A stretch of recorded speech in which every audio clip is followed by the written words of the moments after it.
I work as a claims adjuster for auto accidents. Customer filed a claim after hours, and I followed up with him first thing this morning. I have no info on the vehicle other than what he reported, and I inform him there is a possibility of it being a total loss. He immediately jumps down my throat and tells me he doesn't want his car to be a total loss, and he doesn't want me to have it moved to another location for an in-person inspection. I start to discuss an alternative with him when he starts cursing at me and berating me, constantly interrupting me, telling me to just pay the claim. If it were that easy of a job, I'd be paid less, and my job would be a hell of a lot easier. I explained that his insurance agreement, we have to inspect the vehicle before I can make a payment for his claim, and we need to see if it is going to be a total loss or repairable. He continues to be a jerk, so I inform him that I will disconnect the call and try talking to him again when he has regained his composure. I hang up and go into a meeting, and he proceeds to call our customer service line over and over and over. He harassed a total of 4 women and refused to end the call until I accepted his call. I explained I was in a meeting and wouldn't be out for at least another 30 minutes or so. He continued to stay on the line with them for a few more minutes before hanging up and calling customer service again. I finally have a chance to call him back, and I explain that we can try to work with his shop and having them submit photos so we can do a preliminary check to at least see if the car is a total loss or not. He tells me he sent me photos from the night before. I explained that there were no attachments to the emails he sent me and that we need very specific photos to have the most accurate review. He proceeds to tell me it is my job to call the shop and request them, which is what I told him at the start of the call anyway. He then demands my cell phone number. I explain that I don't have a work cell phone. He states he wants my cell phone to be able to reach me over the weekend. I informed him I will not be providing that info to him. He demanded it a few more times before stating he wanted to talk with my supervisor. I stated she was already informed of the situation and would be reaching out to him when she is able to. I am not allowed to give out her contact info. He tells me that I need to have her call him immediately. I remind him that she is my supervisor and I cannot dictate her schedule. He proceeds to try to keep me on the phone until his demands are met. I inform him that I'm going to disconnect the call if there is nothing further to discuss, and he ends the call. I called the shop, and they also gave me an attitude stating that I was keeping a good man from his job and that I shouldn't be wasting his time like this. I asked if they could email the photos to me just so that I can get it done, and they say they will. I have an uncommon last name, so I made sure to spell it out for them multiple times since it is part of my email address. 2 hours before I leave for the day, I still don't have the photos. I texted the customer and let him know, and he told me he would call them. 5 minutes before I'm supposed to leave, I call the shop again and don't get an answer or option to leave a message. I text the customer to let him know that photos aren't received yet, and we won't be able to move forward on his claim until Monday. He starts blaming me for working in a different time zone, stating it isn't fair that I work 3 hours ahead of him. I explain that I don't work 3 hours ahead of him, I'm just 1 hour ahead, and the shop had all day to send me the photos needed. He now states that since he doesn't have a rental, didn't purchase the coverage, he's going to be fired on Monday, and it's all my fault. I offer to set him up with a discounted rental, and he tells me he doesn't have a rental company in his area, but it's still my fault for him losing his job. Goodness gracious. I'm so sorry to hear that. You mean to tell me that your employer is so heartless as to fire you for missing a workday unexpectedly when it's your first occurrence infraction with them? You may want to contact your State Department of Labor then. He tells me I should just pay the claim, and I'm holding up his claim for no reason to make life difficult for him. I wonder what he thinks happens to adjusters who don't follow due diligence on a claim and just pay it. We don't get cookies, that's for sure. In fact, we face termination with our employer, fines with the state the claim was handled in, and possible jail time. Oh yeah, and our employer can sue us for the money we paid to the customer without authorization, and if the customer knowingly cashes the check when they know their claim wasn't supposed to have been paid out, they get reported to the federal government for insurance fraud and sued by the insurance company for repayment of the claim. I guess I'll see what he has to say on Monday. My supervisor has been reading my notes and keeping up to date with the claim, and she is going to have a very fun conversation with him, especially when all the calls exhibiting his bad behavior were recorded. This happened a few years ago, so things are a little fuzzy around the edges. I'm a veterinary technician, and I got injured on the job. A puppy was handed to me, and he started flailing and managed to take a 1 centimeter by 3 millimeter chunk out of my cornea with his claw. It's amongst the most painful injuries I've ever received. I can't seem to save my life, so I call my dad and ask him to take me to the ER. He picks me up directly from work. The ER is a madhouse. You know, it's going to be bad when there's a handful of staff waiting for an ambulance to arrive. While I'm waiting in the exam room, I hear a page come over the system for a code blue. That means a patient has arrested, and it's an all-hands-on-deck situation for CPR. It's also a reminder that you're lucky to be waiting in an ER because you're not dying. I'm eventually seen by the doctor, and I get a few sidelong glances from the nurses at my scrubs. They seem to notice the large paw print logo embroidered on them from the hospital I used to work at and leave me be.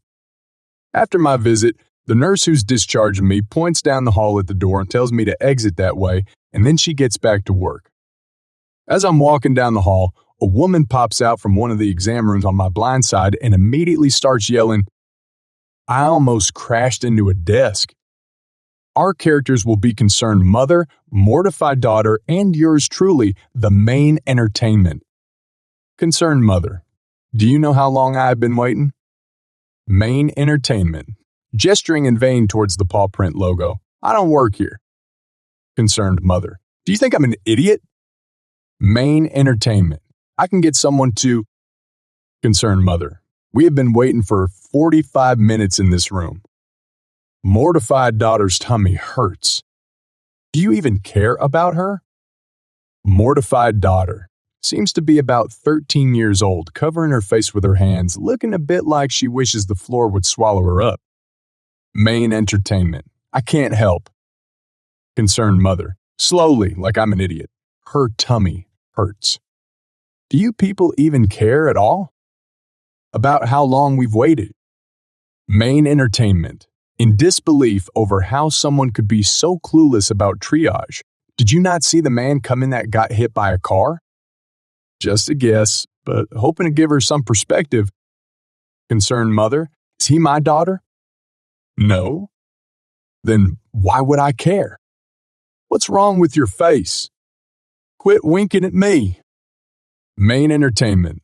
Just struggling to see over here, my bad. At this point, a security guard shows up. He stands between us and looks at her, then at me. Main entertainment. Desperately pointing at the paw print logo. I'm a patient! He nods and turns to the concerned mother and starts explaining that I don't work there. I didn't hang around to see the aftermath because, the whole couldn't see part. Some say her daughter's tummy hurts to this very day. It happened in my final year of my engineering college. When the exam schedule was declared, the university would release the exam form, which students were supposed to download, fill them, and submit them into college. Usually students would get 2 weeks to do this, which is more than enough time. We boys, for whatever reason, procrastinated until the last date, while girls usually had submitted their forms in the beginning itself. So there I was standing in a line, waiting for my turn to submit the form. There were 2 lines, one for boys and one for girls. Boys' line was pretty long when I joined about 30, while the girls' line was around 5 people. After I spent about 90 minutes in line, I finally got into the first 5 in the line. That is when this incident happened. There was a girl at the end of girls' line carrying a clipboard. It had her exam form on it.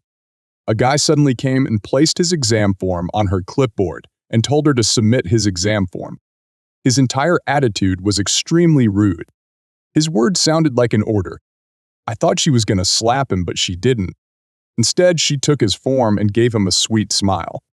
I thought I misjudged the situation. It is possible to submit other people's forms, but you have to go back and stand in line again. I thought maybe the girl was his friend or something and was willing to do him a favor. It didn't look like she knew him, but given she had just smiled, instead of confronting him, I just ignored it. I put this odd act out of my mind and waited for my turn. When there were two guys in front of me, the girl reached the end of the girls' line. She gave the clerk her form and had it submitted. She left the line and then she walked towards the rude guy. He looked surprised as she had not rejoined the line. She waved his exam form in front of him, again gave him a sweet smile, and just dropped it on the floor. She never said a single word to him. Everybody who was watching understood what she had done. If she had immediately told him to get lost, he would have just joined the boys' line, which had around 30 people. She made him waste time by keeping his form with her, and by the time she had submitted her own form, the boys' line had increased to more than 50 people. Pretty much everyone burst into laughter. The guy who was so smug before took his form and just left from there. I have no idea when he submitted his form. Probably on a later date, which must have cost him a late fine. That was the best act of revenge I had seen. AP. Size. There seems to be a bit of misunderstanding. What everyone was submitting was an exam form for a semester. It contained a list of subjects students had taken for the current semester, both theoretical and practical, as well as any backlog subjects students had from the previous semester. Based on what the student submitted in this form, he or she would receive a hall ticket for the upcoming exam for those subjects. There were no questions or answers in this. This whole thing happens before the actual exam. Not submitting this form means you won't get hall tickets and thus won't be allowed to sit in the exams. University does make exceptions in rare cases, but you gotta have a very valid and provable reason for it. As for why there were separate lines for boys and girls, well, it was common practice from where I am. There are separate lines for males and females, pretty much any place where there could be a crowd or last-minute rush. A few days ago, my family met at my great-grandparents' house for a family Christmas celebration. My great-aunt Bramla's sister was there with her grandson, his wife, and their child. This particular aunt is always causing drama in the family. We'll call her Ryan. My dad took me to get my septum pierced for my 18th birthday early in 2023, so I've had it pierced for a while. I've only had the plain silver horseshoe I got back when it was first pierced for a while, but I recently got a new horseshoe piercing decorated with a bee on one end and a honeycomb on the other. It stands out more than the other one, so I guess she finally noticed it during our celebration. I was sitting on the stairs with my brother, as always. Rin was sitting on the floor across from the stairs with her great-granddaughter, Serena, and two of my younger cousins. She stared at me for a while, which I assumed was because of my hair, because she's never liked the fact that I shaved the sides and got an undercut. Instead, she asked me if I had my septum pierced. I said I did, and she simply asked, why? Before I could even answer her, the answer would have been something along the lines of because I wanted to. She goes, you know, they say that a woman gets her septum pierced so her husband can attach her to a leash and drag her around by it. She actually said that in front of the three younger girls in the room. My aunt and uncle, who were sitting on the couch off to my left, were shocked. Since none of us wanted to cause a scene, we kind of just laughed it off. I was a bit snappy and said, well, mine is a horseshoe, not a ring, so it doesn't matter. The topic was dropped for a while. Later, after we all ate lunch, Rin cornered me by the bathroom after I washed my hands and demanded I take the piercing out because I was being a bad influence for poor Serena. Serena was too busy playing around in her new princess dress to notice anything anyone else was doing. So that was bull. I'm a very anxious person normally, but this witch of a lady has had something against me and my dad basically my entire life, so I was sick of her nonsense. I told her to back off and to stop judging me and my decisions when she screwed up her own marriage, so much that her ex doesn't like being referred to as her ex because it connects him to her. She gave me so many nasty looks the rest of the afternoon, but I didn't care. I'm already planning on getting more nose piercings, and her stupid ideals can't stop me.